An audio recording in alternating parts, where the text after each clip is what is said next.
You ask Tiger to solve. This deals with linear equations with one unknown. The final result is x equals -5. Let's solve it step by step.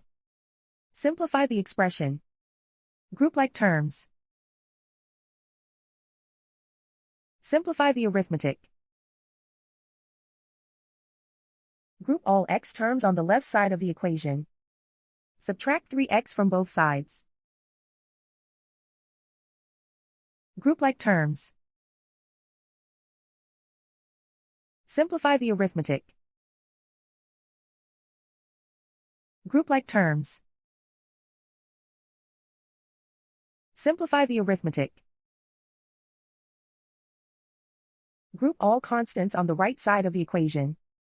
Subtract 1 from both sides. Simplify the arithmetic.